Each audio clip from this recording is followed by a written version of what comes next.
Nadie tiene el derecho de humillar a nadie, de humillarle por su color de piel, por su lengua, por su acento, por su lugar de nacimiento, por sus hábitos de vida, por sus orígenes y tradiciones, ni mucho menos, desde luego, por su pobreza o desamparo que le hacen buscar refugio entre nosotros.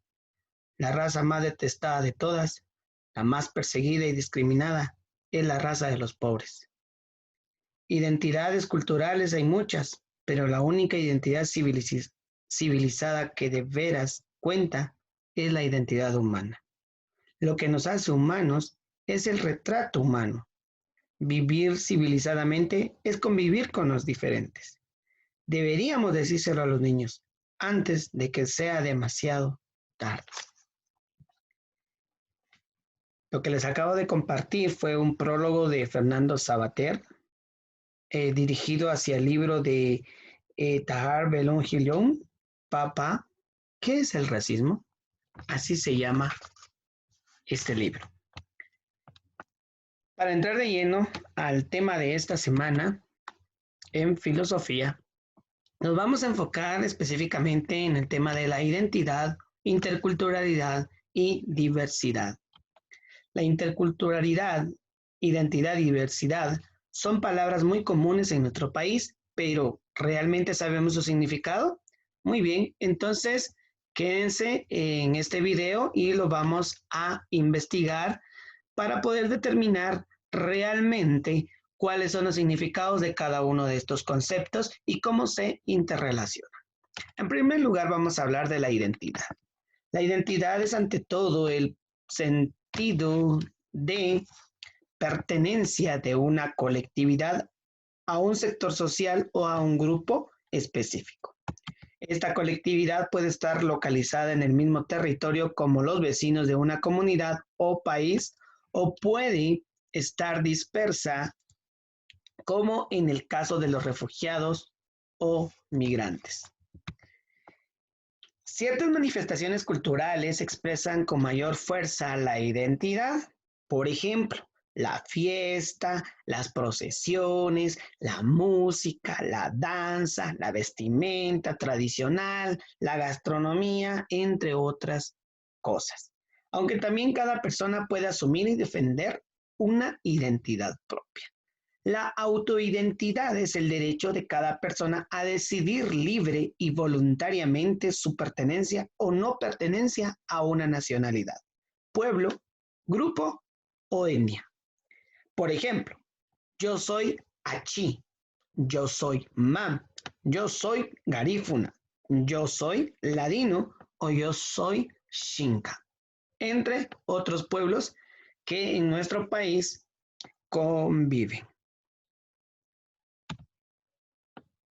Hablemos de la interculturalidad.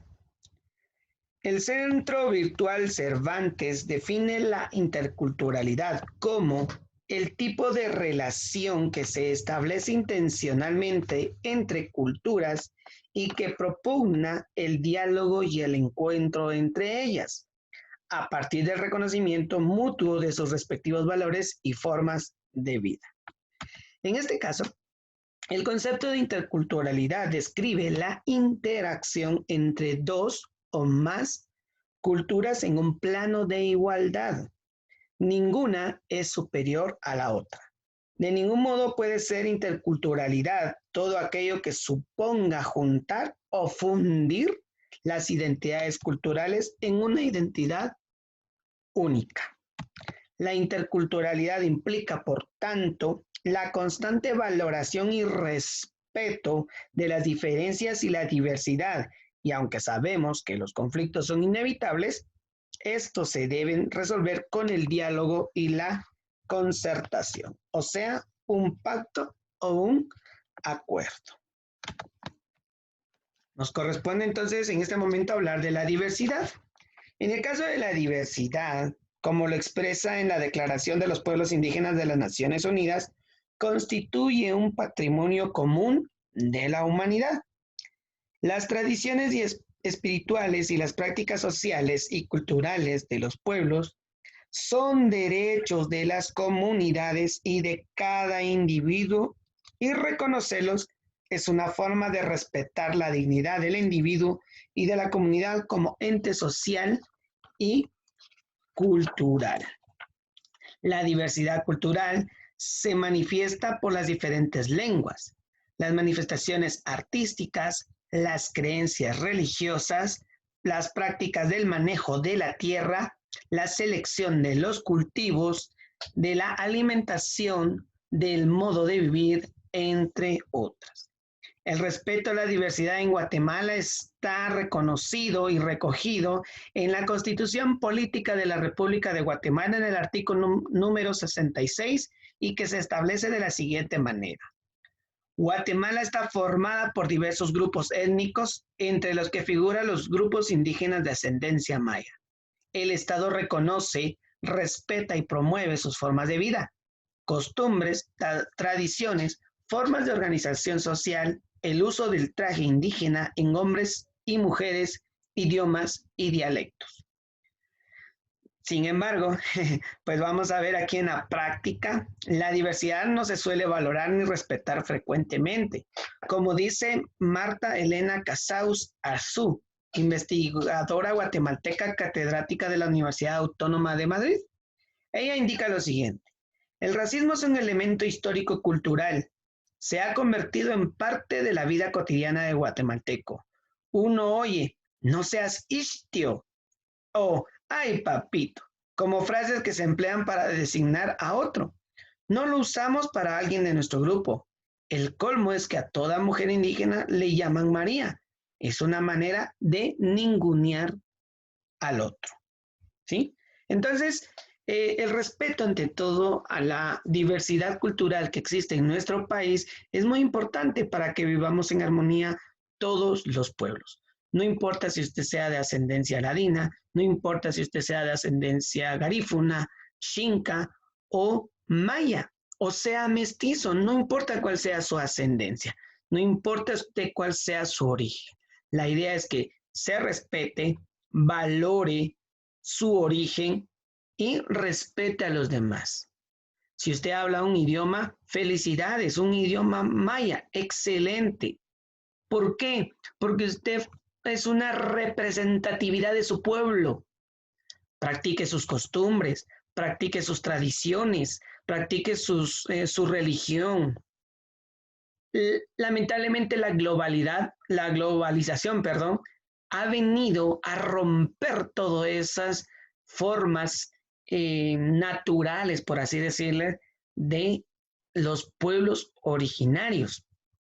Sin embargo, también la misma globalización nos ha permitido conocer que no somos únicos y que existe una variedad de culturas, etnias o razas, como le dicen algunos, humanas, ¿verdad? Ahora, desde el punto de la filosofía, vamos a ver que Ernst Cassirer hablaba acerca de las formas en cómo la filosofía recogía todo eso relacionado a la cultura. Ernst Cassirer,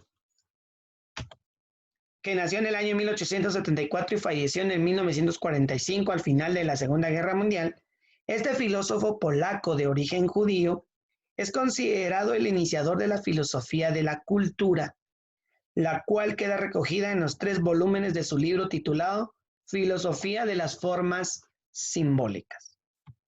Él hablaba en su libro, en este libro que acabo de mencionar, que el hombre es un animal simbólico. ¿Y a qué se refería a esto? Bueno, veamos un fragmento de esto. La razón es un término verdaderamente inadecuado para abarcar las formas de vida cultural humana en toda su riqueza y diversidad. Pero todas estas formas tienen un común que son formas simbólicas. Por lo tanto, en lugar de definir al hombre como animal racional, lo definiremos como un animal simbólico. Muy bien.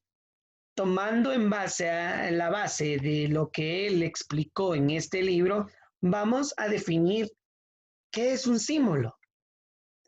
En este caso, Viéndolo de esta manera, un símbolo es un signo que representa una idea, una emoción, un deseo, una forma social.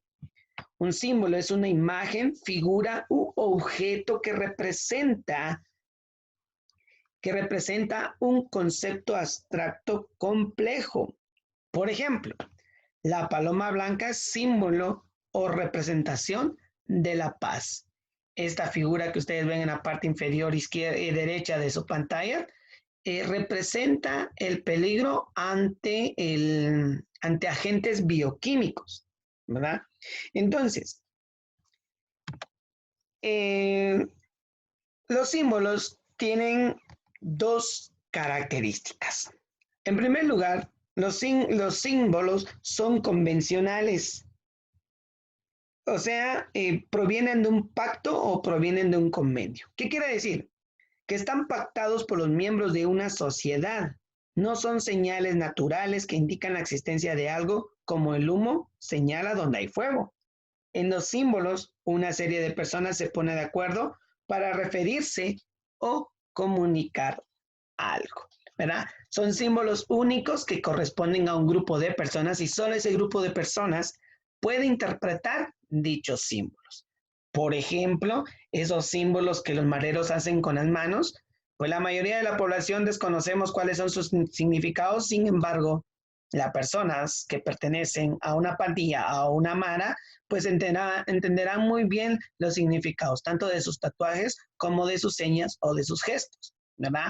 Como cultura nosotros tenemos nuestros propios símbolos, lo que nos hace únicos y que lo podríamos reconocer en cualquier parte del mundo al observar a otra persona que proviene de nuestro país. La otra característica de los símbolos es que deben ser aprendidos. Por eso, como el lenguaje cambia de un lugar a otro, las palabras o los números son los ejemplos más claros de símbolos, pero no son los únicos. Hay objetos con un valor simbólico, como las luces de los semáforos, donde pues se indica que la luz verde es para cruzar, la amarilla significa peligro o atención y la roja pues significa detenerse, ¿verdad? Entonces vamos a ver ahorita las principales formas simbólicas que existe acá y pues se consideran, en este caso Cassirer considera 4 formas simbólicas. En primer lugar está el mito, que es la primera expresión de la actividad cultural humana. Antes de que pueda elaborar un concepto o una palabra, el ser humano forma imágenes míticas como los gigantes o los titanes, ¿verdad? Que en este caso los titanes, recordemos, pertenecen a la mitología griega, donde pues a los titanes se le indicaba que eran una raza superior de dioses. La otra forma simbólica es el lenguaje, en la cual aquí Cassirer diferencia dos tipos de lenguajes. El lenguaje inferior o emocional, que consiste en la mera expresión de sentimientos como gritos, susurros y lamentos. Este tipo de lenguaje se da también en algunos animales. Y el segundo tipo de lenguaje es el superior o proposicional. Este lenguaje propiamente dicho está compuesto por palabras que forman proposiciones. Este lenguaje superior es la forma simbólica principal y es la forma en como nosotros hablamos. La tercera forma simbólica es el arte. Para Cassirer, el arte es una forma simbólica auténtica. Las características específicas del arte consiste en que es un lenguaje que trata sobre las formas de las cosas. No utiliza símbolos verbales, sino símbolos intuitivos, como por ejemplo los colores, las figuras, las formas espaciales, armonías y melodías. Cuando el ser humano descubrió que podía aproximarse a cualquier objeto, sonido, movimiento, color, entre otras cosas, con una actitud diferente, sin recurrir a las consideraciones míticas o religiosas, se produjo una importante revolución en el mundo humano. Apareció el arte como representación simbólica de la realidad.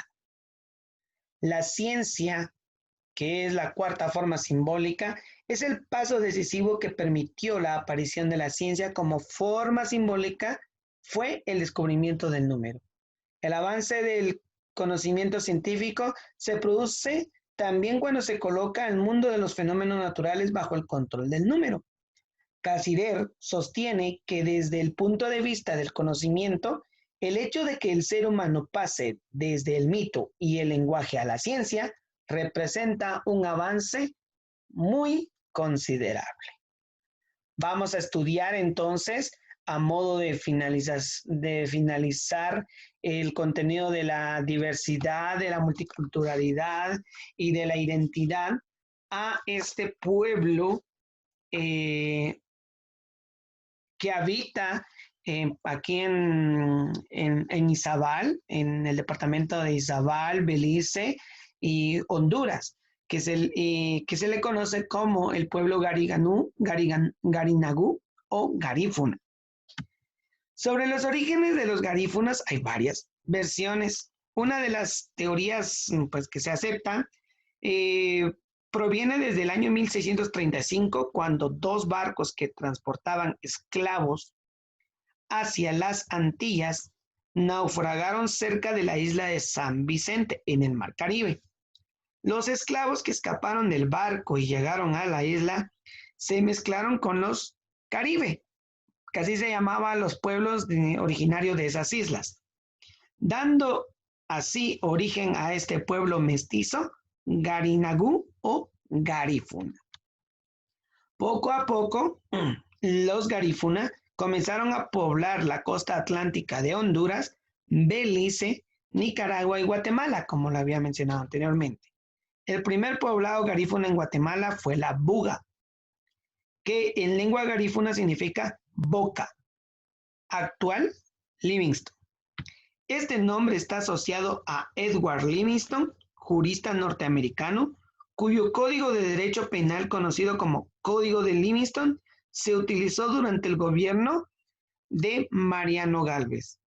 La lengua, la danza y la música, es decir, la cultura garífuna, fue proclamada por la UNESCO como Patrimonio Cultural Inmaterial de la Humanidad en el año 2001. Sin embargo, el pueblo garífuna es discriminado, como relató Mario Ellington Lambé, ex viceministro de Cultura y Deportes. Y cito textualmente lo que él dijo. La discriminación estructural afecta a todo el país, principalmente a los pueblos indígenas, pero también a nosotros, cuando hemos tenido una educación que no es incluyente, que no da participación, que ignora nuestra propia historia, los principios y valores culturales de cada pueblo. Eso es exclusión. Es discriminación con diferentes aristas. En realidad, es racismo. Eso es lo que indicó este licenciado Mario Ellington, ¿verdad? Él es de origen garífuna aquí en nuestro país y en su tiempo fue ex viceministro de Cultura y Deportes.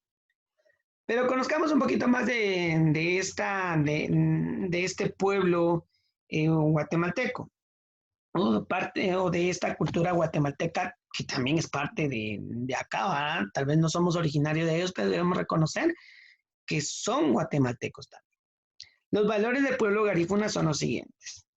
Estos valores orientan al pueblo garífuna en el comportamiento cotidiano de las personas en las vivencias familiares y comunitarias. Y principalmente encontramos 5. La primera, que es el Isiahubuni, amar en toda su magnitud a la familia y a la sociedad.